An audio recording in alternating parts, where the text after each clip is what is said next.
हाय, renewable energy sector जो कि already काफी हीटअप हो चुका है एंड काफी सारे इन्वेस्टर्स भागती हुई ट्रेन को पकड़ने की कोशिश कर रहे हैं। एंड इस टाइम जो सबसे ज्यादा मैनिपुलेशन हो रहा है वो भी इसी सेक्टर के स्टॉक्स में हो रहा है, क्योंकि इन्वेस्टर्स किसी भी वैल्यूएशन पर इन स्टॉक्स को खरीदने के लिए पागल हैं। फ्रेंड्स, रिसेंट में जो small caps and micro caps में पिटाई हुई है उसका एक कारण ये भी है कि हरिशंकर तिवारीवाला जो कि एक दुबई बेस्ड हवाला ऑपरेटर है एंड स्काई एक्सचेंज नाम की एक इलीगल बैटिंग वेबसाइट चलाता है, इस पर स्टॉक मैनिपुलेशन के आरोप लगे हैं। इन्फोर्समेंट डायरेक्टरेट को इस बंदे के लिंक महादेव ऑनलाइन बुक के प्रमोटर के साथ भी मिले हैं, जो कि अगेन एक Dubai based illegal batting app है। फ्रेंड्स, तो प्रेजेंटली 30 के अराउंड ऐसी कंपनीज हाईलाइट में आई हैं जिनमें हरिशंकर तिवारीवाला ने शेल कंपनीज के थ्रू मैनिपुलेशन किया है एंड इन कंपनीज के नंबर ज्यादा भी हो सकते हैं। तो अगर हम इस लिस्ट को देखें तो यहाँ पर हमें दो कंपनीज ऐसी देखने को मिलेगी जो कि रिन्यूएबल एनर्जी सेक्टर में बिलोंग करती हैं। उसमें से जो फर्स्ट है वो सीरियल नंबर 2 है, दैट इज जेंसोल इंजीनियरिंग। उसके बाद है serial number 4 Servotech power. Basically उन्होंने ऐसी इंडस्ट्री की कंपनीज को टारगेट किया है यहां पर हम जैसे इन्वेस्टर्स ज्यादा वैल्यूएशन पर भी एंट्री लेने के लिए रेडी हों, क्योंकि रिटेल इन्वेस्टर्स ही तो ऐसे स्कैमर्स को एग्जिट दिलाते हैं। फ्रेंड्स, जिन भी कंपनीज के नाम आए हैं इट डजंट मीन कि उनकी मैनेजमेंट भी फॉल्टी है या कंपनीज में कोई प्रॉब्लम है, क्योंकि मैनेजमेंट के रोल के बारे में अभी कोई भी जानकारी सामने नहीं आई है एंड ओपन मार्केट से कोई भी शेयर खरीद सकता है। एंड मैं ये सब आपको इसलिए बता रहा हूं क्योंकि किसी भी कंपनी को किसी भी वैल्यूएशन पर खरीदना काफी गलत डिसीजन हो सकता है, चाहे वो कितनी भी हाई ग्रोथ सेक्टर या इंडस्ट्री से बिलोंग क्यों ना करती हो। फ्रेंड्स, आज का सेशन काफी इंटरेस्टिंग होने वाला है, इसलिए इस वीडियो को आप लाइक जरूर करें। रिन्यूएबल एनर्जी सेक्टर में ग्रोथ क्यों हो सकती है, आई होप इस पर हमें ज्यादा डिस्कशन करने की जरूरत नहीं है, क्योंकि यूट्यूब पर आपने ऑलरेडी काफी सारे वीडियोस ऐसे देख रखे होंगे। कुछ हाईलाइट्स हम जरूर देखेंगे जिससे हमें इस सेक्टर का एक ओवरव्यू मिल पाए। ग्रोथ का सबसे पहला कारण है कि बाय 2070 इंडिया को नेट कार्बन न्यूट्रल के टारगेट को अचीव करना है। बाय 2030 500 गीगावाट की रिन्यूएबल एनर्जी की कैपेसिटी को सेटअप करना एंड प्रेजेंट कैपेसिटी 170 गीगावाट से भी कम है। तो अगले 6 सालों में सेक्टर में ही ऑलमोस्ट 3 टाइम्स से ज्यादा की ग्रोथ हो सकती है एंड सेक्टर में ही 3 टाइम्स की ग्रोथ होना ये काफी बड़ी ग्रोथ होती है। नेक्स्ट रीजन है 100% तक एफडीआई परमिटेड होना एंड बाय 2030 5 मिलियन टन की ग्रीन हाइड्रोजन कैपेसिटी को डेवलप करना। एंड फ्रेंड्स, 2030 एक ऐसी स्टेज होगी जब इंडिया अपनी 50% एनर्जी रिक्वायरमेंट ग्रीन एनर्जी से पूरी करने की कोशिश करेगा। इस सेक्टर के लिए पीएलआई स्कीम के अंडर जो प्रोविजंस हैं उन्हें आप यहाँ पर पढ़ सकते हैं। ये था एक सेक्टर का ओवरव्यू। तो इस वीडियो में मैं सुशील देवल टाटा पावर या अडानी पावर पर बात करने वाला नहीं हूँ, क्योंकि मेरा ऑब्जेक्टिव थोड़ी छोटी मार्केट कैप वाली कंपनीज को कवर करना है, यहाँ ग्रोथ का इमेंस स्कोप हो। कुछ कंपनीज आपको ऐसी भी देखने को मिलेगी जिनके बारे में अभी कोई ज्यादा बात नहीं हो रही है एंड इन कंपनीज में सारी की सारी ग्रोथ अभी पेंडिंग है। ऑफ कोर्स वो सारी इंफॉर्मेशन भी आपको पर्टिकुलर कंपनी के एनालिसिस के टाइम मिल जाएगी। तो आज डिस्कस की जाने वाली कंपनीज को हमने 3 कैटेगरीज में डिवाइड किया है। पहली कैटेगरी में वो कंपनीज आएंगी यहाँ रिस्क तीनों कैटेगरीज में सबसे कम है, सारी की सारी ग्रोथ भी अभी बची हुई है एंड इन कंपनीज पर हमारी कन्विक्शन तीनों कैटेगरीज में सबसे हाई है। तो फर्स्ट कैटेगरी की फर्स्ट कंपनी का नाम सुनकर हो सकता है कि काफी सारे लोग मुझे हेट भी दें, लेकिन मैंने काफी डीप रिसर्च कर रखी है, इसलिए आप कमेंट्री को पूरा सुने, जिससे आपको बहुत सारे रीजंस मिल जाएंगे कि हमने इस कंपनी को शॉर्टलिस्ट क्यों किया है। कंपनी का नाम Sterling and Wilson renewable Energy Limited है, जो सोलर ईपीसी सॉल्यूशंस प्रोवाइड करती है। सिंपल सा मतलब है कंपनी सोलर प्रोजेक्ट्स अंडरटेक करती है एंड इन सोलर प्रोजेक्ट्स के ऑपरेशन एंड मेंटेनेंस से भी पैसा बनाती है। तो फ्यूचर में ये कंपनी क्यों ग्रो हो सकती है, उसका सबसे पहला कारण ये है कि इस कंपनी पर रिलायंस ग्रुप की पेरेंटेज है, जो कि रिन्यूएबल एनर्जी के फील्ड में काफी अग्रेसिव स्टेप्स ले रही है, जैसे कि 75,000 करोड़ कॉम्प्रिहेंसिव इकोसिस्टम के लिए खर्च करना, जामनगर में fully integrated renewable energy ecosystem develop करना, 60,000 करोड़ में world class state of art facility setup करना for new energy requirements, Gujarat में ग्रीन एनर्जी के लिए 5.95 लाख करोड़ इन्वेस्ट करना, उत्तर प्रदेश में 10 गीगावाट की रिन्यूएबल एनर्जी कैपेसिटी सेटअप करना एंड ऑल भी काफी सारे स्टेप्स जिन्हें मैं स्लोली स्क्रॉल कर रहा हूं एंड आप इन्हें यहां पर पढ़ सकते हैं। एंड रिलायंस एनर्जी ने अपने ग्रीन एनर्जी प्रोजेक्ट्स के लिए कितनी सारी कंपनीज एक्वायर कर ली हैं वो आप यहां पर देख सकते हैं, जैसे कि फेरेडियन लिमिटेड, लिथियम वर्क्स, उसके बाद REC solar holdings, Skytran, SenseHawk. And ये कंपनीज क्या करती हैं आप स्क्रीन को पॉज करके स्टडी कर सकते हैं। तो रिलायंस ग्रुप के इन एम्बिशियस प्रोजेक्ट्स का फायदा स्टर्लिंग एंड विल्सन को भी मिलने वाला है। तो दूसरा रीजन यह है कि कंपनी के पास 8,750 करोड़ की ऑर्डर बुक है, जो कि कंपनी की मार्केट कैप के कंपैरिजन में हाफ से भी ज्यादा है एंड फाइनेंशियल ईयर 23 की रेवेन्यू के कंपैरिजन में 4 टाइम्स से भी ज्यादा है। लेकिन इस ऑर्डर बुक में अभी नाइजीरिया एंड रिलायंस के प्रोजेक्ट्स को इंक्लूड नहीं किया गया है। उनके इंक्लूजन के बाद ऐसा हो सकता है कि ये ऑर्डर बुक 10,000 करोड़ से भी ऊपर चली जाए या डबल हो जाए। तो ऑर्डर बुक से हमें यह पता चलता है कि कंपनी के पास लंबे समय तक करने के लिए बिजनेस है। उसके बाद नेक्स्ट रीजन ये है कि मार्च 21 की ही न्यूज है कि स्टर्लिंग एंड विल्सन ने एक स्पेनिश फर्म के साथ टाई अप किया है so that Sterling and Wilson green hydrogen को मैन्युफैक्चर कर सके। इस टाई अप के according Sterling and Wilson hydrogen electrolyser setup करेगी जिसकी इनिशियल कैपेसिटी होगी 1 मेगावाट की एंड इसे बढ़ाकर 10 मेगावाट तक भी किया जा सकता है। तो आने वाले समय में इस कंपनी को ग्रीन हाइड्रोजन की ग्रोथ का बेनिफिट भी मिल सकता है। लेकिन इस कंपनी में एक ट्विस्ट है, जब आप प्रॉफिट एंड लॉस स्टेटमेंट में जाएंगे तो हमें देखने को मिलेगा कि ये कंपनी एक लॉस मेकिंग कंपनी है, लेकिन मैनेजमेंट ने लॉस मेकिंग से इस कंपनी को बाहर निकालने के लिए 1500 करोड़ का QIP किया है। तो इसका इंपैक्ट ये हुआ है कि कंपनी के ऊपर जो 2178 करोड़ का डेट हुआ करता था वो कम होकर सिर्फ 377 करोड़ रह गया है। इन माई ओपिनियन ये कंपनी एक अच्छा टर्न अराउंड होकर निकल सकती है एंड जिन इन्वेस्टर्स को कोई डाउट है तो हमारा ये वाला वीडियो देखें तो काफी सारे डाउट्स आपके क्लियर हो जाएंगे। तो इस कंपनी को आप जरूर अपनी वॉच पर रखें। तो फर्स्ट कैटेगरी की second company green hydrogen industry के लिए प्रॉक्सी का काम करेगी एंड इस कंपनी के ऊपर अभी ज्यादा बात भी नहीं हो रही है। ग्रीन हाइड्रोजन को एज अ फ्यूल यूज किया जा सकता है, ये सारे एनर्जी प्लेयर्स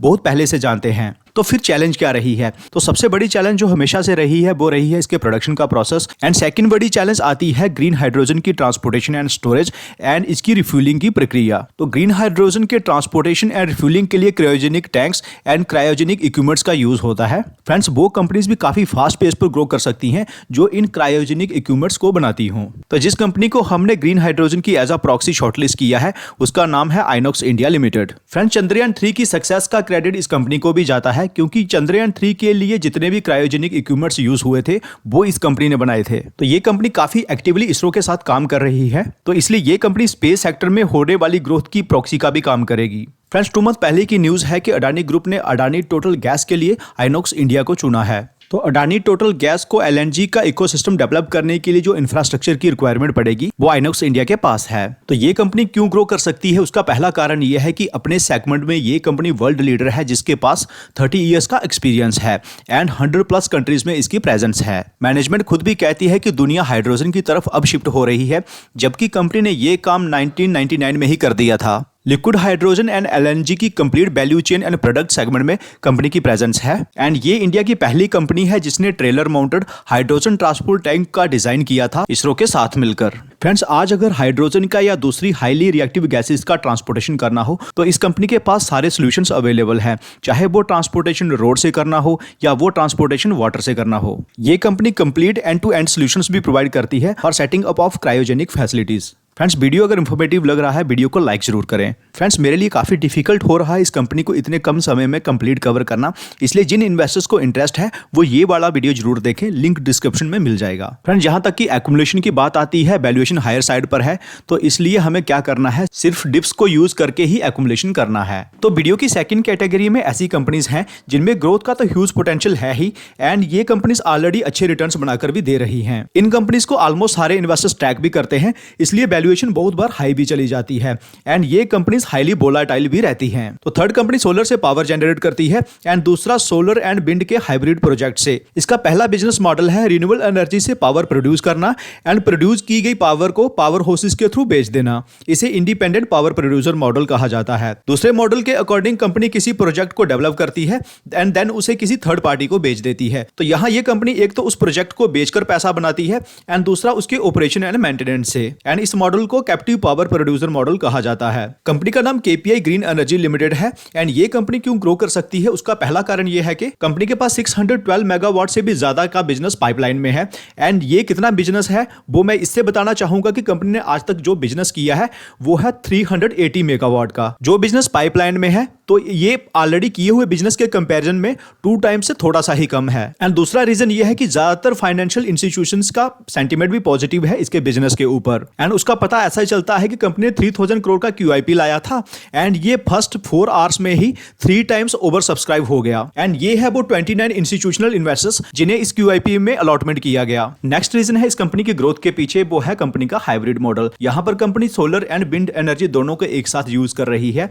जिससे ग्रिड की स्टेबिलिटी मोबिलिटी और भी बढ़ रही है। उसके बाद अगला कारण है टेक्नोलॉजिकल एडवांसमेंट। यहाँ पर कंपनी सिंगल एक्सिस सन ट्रैकर का यूज कर रही है, जिससे ये 20% ज्यादा पावर प्रोड्यूस कर पाते हैं। एंड इसके साथ ये सोलर पैनल्स की क्लीनिंग के लिए रोबोट्स का भी इस्तेमाल करते हैं। लास्ट एंड सबसे बड़ा कारण यह है कि मैनेजमेंट भी काफी एक्सपीरियंस है, जिन्हें इस इंडस्ट्री का लंबा एक्सपीरियंस है। तो ऐसी हाई ग्रोथ कंपनी जिसका प्राइस टू अर्निंग 60.9 है, तो एक्युमुलेशन के लिए आप क्या कर सकते हैं, जब भी अपने हाई से 20 या 25% या उससे ज्यादा कभी करेक्ट हो, उस टाइम कुछ क्वांटिटीज ऐड कर सकते हैं। तो सेकंड कैटेगरी की सेकंड कंपनी एंड वीडियो की फोर्थ कंपनी इंडिया के नंबर 1 सोलर मॉड्यूल मैन्युफैक्चरर है, जिसके पास 32 इयर्स का एक्सपीरियंस है, 68 प्लस कंट्रीज में प्रेजेंस है एंड आज तक ये कंपनी 6 गीगावाट से ज्यादा के सोलर मॉड्यूल्स सप्लाई भी कर चुकी है ग्लोबली। कंपनी सोलर पावर की इंटायर वैल्यू चेन में अपनी प्रेजेंस रखती है। तो कंपनी का नाम वारे रिन्यूएबल टेक्नोलॉजीज लिमिटेड है। एंड ये कंपनी क्यों ग्रो कर सकती है, उसका सबसे बड़ा कारण यह है प्रधानमंत्री सूर्यघर मुफ्त बिजली योजना, जिसके अंतर्गत सोलर का पूरा कॉम्बो सेटअप करवाने पर सरकार सब्सिडी भी देगी। एंड सबसे बड़ी बात, इस योजना के तहत 1 करोड़ से ज्यादा की रजिस्ट्रेशन हो भी चुकी है। इस योजना के लिए रजिस्ट्रेशन कंपनी अपने प्लेटफॉर्म के थ्रू भी कर रही है।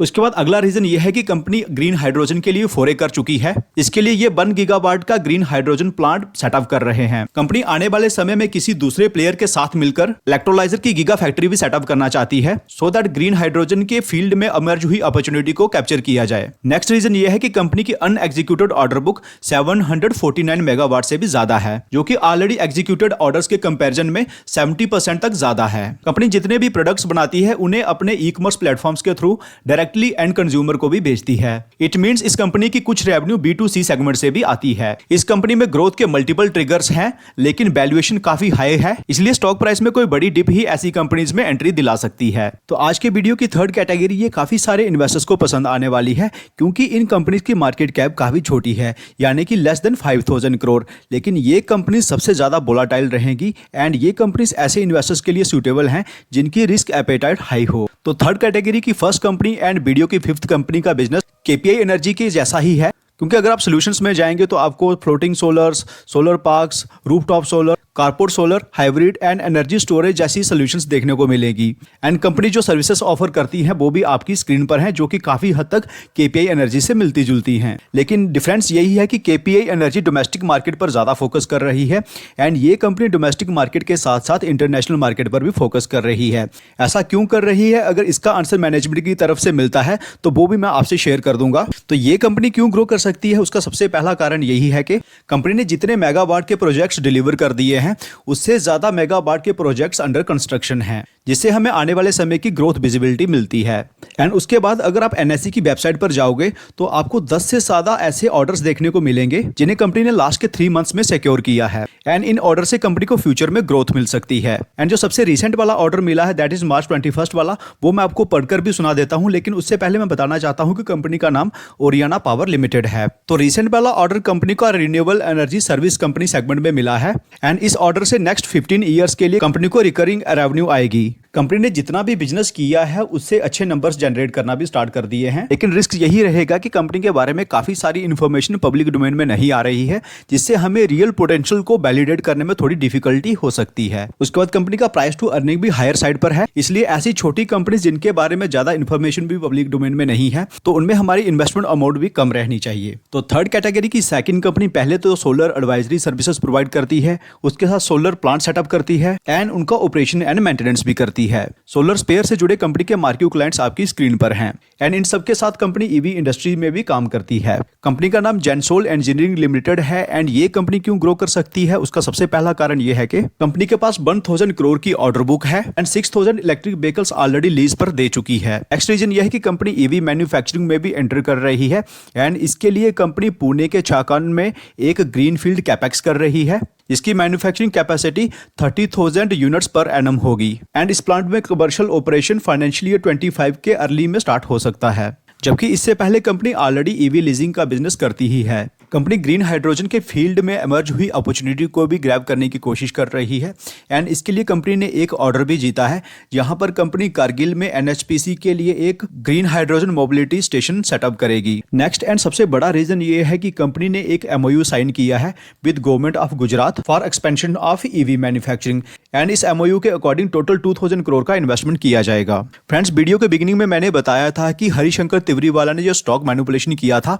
उसमें इस कंपनी का नाम भी आया था एंड यही कारण है कि कंपनी अपने हाई से अप्रॉक्सीमेट 40% तक करेक्ट हुई है। मेरी तरह जिनको ये लगता है कि कंपनी की लॉन्ग टर्म स्टोरी के ऊपर इसका कोई खास इंपैक्ट नहीं पड़ेगा, तो वो इस करेक्शन में छोटी सी क्वांटिटी कंसीडर कर सकते हैं। एंड जिन्हें लगता है कि इसका इंपैक्ट कंपनी के ऊपर लॉन्ग टर्म के लिए पड़ेगा, तो उन्हें इस स्टॉक से दूर रहना चाहिए। तो 6 कंपनीज की लिस्ट देखकर काफी सारे लोग कंफ्यूज भी हो गए होंगे, तो मैं उनकी हेल्प इस तरह से कर सकता हूं कि टोटल 6 कंपनीज में से इन माय ओपिनियन जो 2 बेस्ट कंपनीज हो सकती हैं वो है Inox India and Sterling and Wilson. Renewable energy sector के लिए आप कौन सी कंपनी पर बेट कर रहे हैं, कमेंट सेक्शन में जरूर बताइएगा। वीडियो को अगर यहां तक देखा है लाइक जरूर करिएगा। चैनल को अगर सब्सक्राइब नहीं किया है, रिक्वेस्ट आप चैनल को भी जरूर सब्सक्राइब करें। कैसा लगा वीडियो कमेंट सेक्शन में जरूर बताइएगा। मिलते हैं आपसे अगले वीडियो में। Take care.